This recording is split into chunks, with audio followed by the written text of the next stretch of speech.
Hey folks, it's The Red, and welcome back to Let's Play Shantae Half Genie Hero Risky Boots DLC.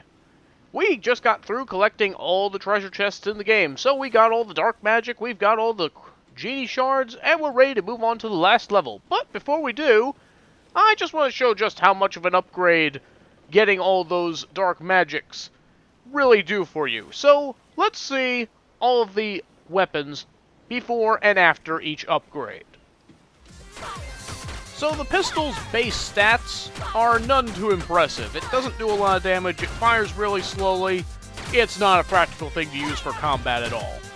But once we upgrade the speed a bit, then we start seeing a little more action of it. Combine this with a damage upgrade, and oh boy, now we're talking.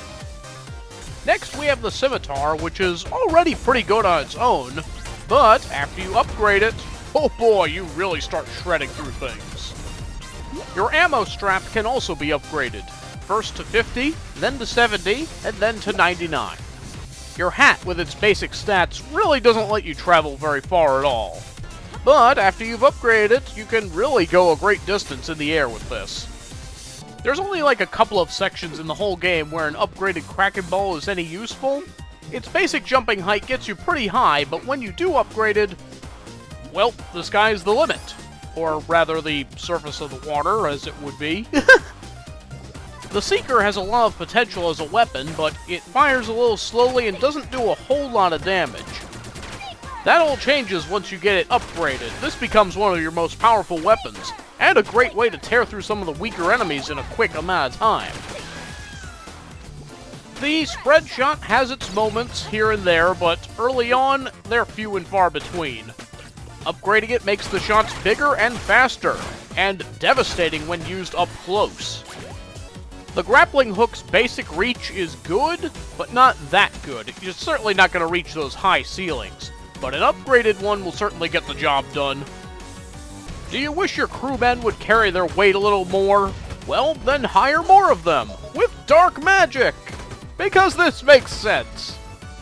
It's also not a bad idea to let a pack of them lead the way while you follow along. The bomb shot is pretty strong, but it fires really slowly, serving as little more than a projectile version of the scimitar attack. You can upgrade this to make it both faster and stronger, and the explosion hangs for a bit to do additional damage. Finally, we have your health, which can go from 3 skulls to 6 skulls. Shouldn't need to think too hard about that one. And so with that, all that's left to do is to finish out our story at Risky's hideout. Excellent job, boys. This new Tinkerbat factory is everything I dreamed of and more. The lava was a nice touch as well.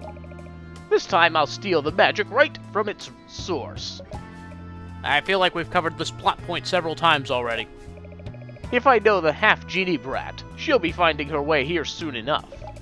It's time to test my defenses. Then, show me what you're capable of. You're really gonna do this? So yeah, that's basically the explanation that they have for the Tinkerbats attacking Risky during this level, is that she's testing the defenses. So yeah, it really helps to have your upgrades for this level. I'm honestly not sure if this level is even completable without upgrades, because a lot of these jumps, like that last one just now, are pretty long and look like they would be pretty tough to make without all of your upgrade, without some of your weapons at least being partially upgraded. Like this one here, you could probably make it with the cannon jump and your hat alone, but that's still pretty long. Plus, having your stronger weapons really helps get through beefy enemies like that.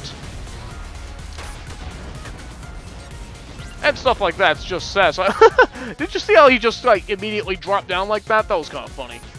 Okay, this one's gonna be kind of tricky. So, kind of glide down and then use your grappling hook to latch onto the ceiling and then cannon jump the rest of the way across. You can't just cannon jump your way all the way across, even if it is fully upgraded, because then you'll just hit your head against the ceiling and drop down into the lava. And that's not going to help anybody. And speaking of tricky jumps, gotta be very careful that you don't go so low that you go into the lava, but so high that you go into the spikes. It's very easy to misjudge that jump. But with careful timing, you can get through there without too much issue. This part can be a little tricky with all these rather beefy Tinkerbats, especially the upper ones that, as you can see, they each take... Oops, well, that was clumsy. Right, that didn't happen. As I was saying, the enemies here are a little beefy, so it really helps having an upgraded pistol. Where did that Tinkerbat just go? Kind of looked like he just went through the floor there. Did anybody else see that? I'll have to see that in replay or something. But yeah, there's going to be a lot of tricky Tinkerbats around here, and a good number of them. So, Seekers, spread shots, just regular shots, anything will probably help out there. But shortly after that, we've got some more tricky platforming. Case in point, need I even say it? This level is the ultimate test of your platforming ability, so you will definitely be dying a few times here, as is tradition for these last levels in Shantae games. All the more reason why you should go out of your way to get those upgrades. Also, gonna see the spread shot being awesome once again. I took this thing down in 2 shots, I think. That's how powerful the spread shot is up close. It definitely helps with bosses, I gotta say.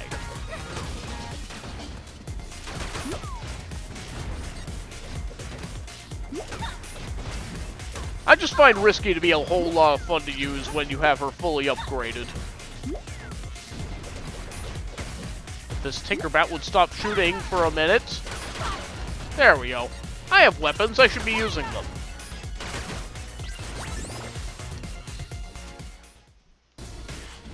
And then, of course, we have the second part of the stage.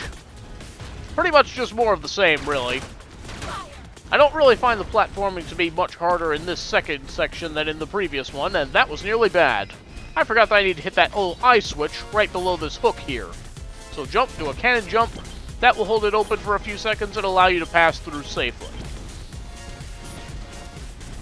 Yeah, they pull out all the stops during this level, making it so that even with all of your upgrades, it's still pretty tricky to get through here unscathed.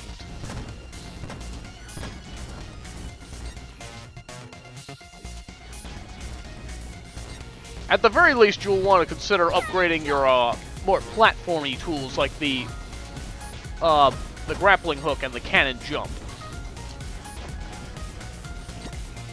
But for the most part, if you just mind your timing, you shouldn't have too much of an issue getting through here. We're going to need to shoot this eye switch so that we can get through. And here's where we're going to need some help from the cannon jump and the grappling hook, because there is no floor for a little while. And we're going to need to drop down and latch onto that platform as it's coming back towards here. Just wait for it to come back, and let's go for it. There we go. Now do some more jumping, and there we go. I thought it was close enough. I don't like how close I have to jump to the spikes in order to hit some of those enemies, so sometimes it's safer just to use the Seeker. Just remember that you shouldn't be shy about using your special weapons on the way there, because you will get a chance to refill them right before the final boss.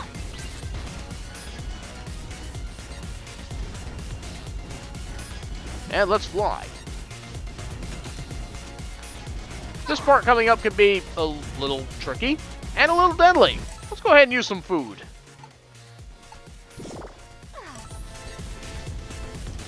I also probably don't need to say it, but you should probably make sure you've got plenty of food, especially if you haven't been upgrading your weapons prior to this level, which you really should be doing if you are on the final level. Hopefully you've already gone through and collected every piece of dark magic that you could find. If you've been following this playthrough, you should know where all the dark magic is at this point, so make sure you're getting on that. I didn't mean to do that. Ugh. Yeah, even with all my preparation for this level, I'm still having trouble getting through. There we go. That is a very tight button press there. Not a whole lot of room to maneuver underneath the wall before you hit the lava. It ain't about to get any easier either, so we gotta come off of here, do a quick cannon jump, or two to reach this upper platform. Get up close and personal with the lava. And as that next one's coming down, we need to move over, do a couple more cannon jumps, and then we should be able to float the rest of the way across. That's a very dangerous section back there, with not a lot of room to maneuver. And so that takes us to the final room, where it will give us a full health restore, bombs, spread shots, and missiles, so we are maxed out on everything. So, without any further ado, let's move on to the final boss. You've done well. Prepare to activate the dynamo. How is there a boat that could go around in the lava anyway? But anyway, looks like we're going to go to the dynamo undisrupted. The time has come to rip the Genie realm wide open! Ho ho ho! Hold it right there, Risky. Hey, thanks for clearing out all your defenses. Made getting here a lot easier. Right on schedule. Tell me, how did you manage to reverse the effects of the magical inversion process? I didn't, but my friends did. They believed in me, and that was enough to remind me who I really am. You should check out the Friends of the End DLC for more details. Ah! I should have dealt with those friends of yours first. No matter. You're about to witness the birth of my greatest invention. Powered by crystallized genie magic and special components stolen from Sequin Land's most vile villains. It is capable of tearing open a portal between the human world and the genie world. No! You mustn't do that! When the machine reaches full power, the power of the genies will turn from good into evil. An entire realm of evil! Mine to command! She's pretty excited about this, in case you couldn't tell. Not if I can help it! Get ready! I'm giving you everything I've got! Except a player to control me. Shantae, annoying little brat. I mean, really, who else did you think it would be? So, this fight is pretty much exactly like it was during the Friends to the End DLC. She's got all the same attacks that Nega Shantae has. The difference is, well, she's good this time. And we're playing as Risky Boots, with all of our upgrades as well. During certain transformations, it's a good idea to pull out certain weapons, such as the Seeker, which will go directly into her whenever she decides to show herself. But when she's dancing around, that's your chance to jump in there and get some attacks in. Harpy form is another good time to use the Seeker, because once again, they'll just fly straight into her whenever she decides to stop. Spread shot is also awesome during this fight, if you can get up close. Ugh. She doesn't stay still for very long, so getting those shots in is kind of difficult sometimes. Slide definitely helps to get out of the way of the Venom shots here. I almost didn't do it there. Ow. And of course, you also have your Tinker Bats who can help do some extra damage while you're doing some yourself. Monkey form's a good time for the Seeker as well. The nice thing about Seeker is that it's also one of your strongest attacks, so... Not to mention the bombs, which can do 12 shots, 12 damage each. And there's this explosion that hangs around and does additional damage. Bat form, once again, pull out the Seekers. You're going to be using the Seekers a lot during a lot of these phases, probably, because it's one of your more reliable attacks. If you pay attention to Shantae's idle animations, you can get an idea of how much health she has left. But hands down, probably my favorite attack out of this whole thing is the spread shot, because it just shreds her so fast. Ooh! And yeah, you can see she's really running low on health now, as am I, so I'm going to go ahead and use a tuna roll just to make sure I don't run out during this fight. And here comes Harpy again. Woo! Cannon jump really helps for avoiding the Harpy attacks. And there we go! She goes down in a flurry of explosions, including her own. Yeah. It can be a tough fight, but if you're fully upgraded, it can go by pretty easy, but regardless, this is a really fun way to end the game. that takes care of her. I finally destroyed that meddlesome brat. Now, to take my place as ruler of all of Sequin Land! Men! Fire up the new and improved dynamo! Rip the Genie realm apart!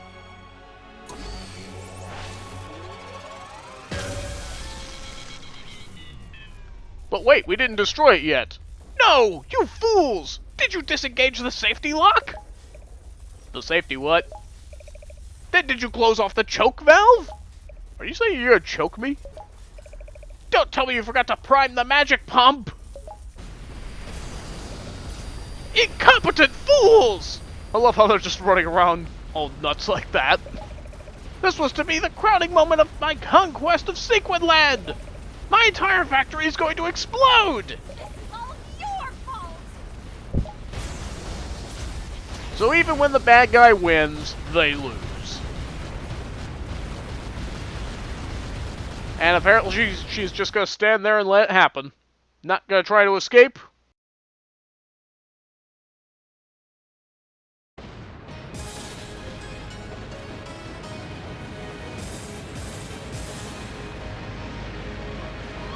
Looks like Team Risky's blasting off again!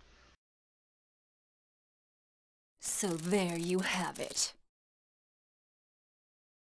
I would have had it all if it weren't for these bunglers, imbeciles! Ooh, just talking about it makes me want to punish you all again! Get back here! I really like that. That was a funny way to end this. But yeah, that is the end of the Risky Boots DLC, and by extension, that is the end of the Shantae playthrough. This playthrough is now finished. I've shown pretty much all the main content that there is. All the other game modes that are left are like extra stuff that I'm going to cover in an extra video. There's also the art gallery that we're going to look at, so keep an eye out for those videos. But yeah, final thoughts on the game. Half Genie Hero, I definitely do enjoy this game. It makes a very nice jump to HD. The hand-drawn graphics are beautiful. The game is pretty fun, but ranking it with the other Shantae games, I still kind of think that Shantae and the Pirate's Curse is the better game. That's not to take anything away from this. There's plenty of content here that will keep you satisfied, but at the end of the day, most of the content has you playing through the same levels constantly, which gets a little tiresome after a while. But overall, I will score this game an 8 out of 10. It was a very enjoyable game. If you like the other Shantae games, definitely give this one a look. You will definitely enjoy this. So these credits go by pretty quickly. At this point, we're getting ready to look at all of the people who backed this game. Yeah, this game was a Kickstarter project. We're going to go ahead and skip over this because there's a lot of names that they'd be covering. And let's go ahead and have a look at the end pictures for when you complete the Risky Boots DLC. It's pretty standard fare for a Shantae game at this point. Here, it's Risky in a bikini in a treasure-filled cave. This is your basic any % completion picture. The only real change in the 100% picture is that she's wearing a different bikini and there's a little more treasure around. Same thing for the speedrun any % completion picture, and for the 100% speedrun picture. Yeah, these end pictures aren't really that different from one another, so not a whole lot of incentive to try and go for the other pictures, if I'm totally honest. But with that, we are now done with Shantae Half Genie Hero. Like I said, I do have a couple of extra videos I'm going to be covering so that I can look at the other content that's in this game, as well as the artwork in the art gallery. You can stick around for those if you want, but other than that, we're basically done here. So thank you very much for watching. I hope you enjoyed this series. This is The Red. See you next game.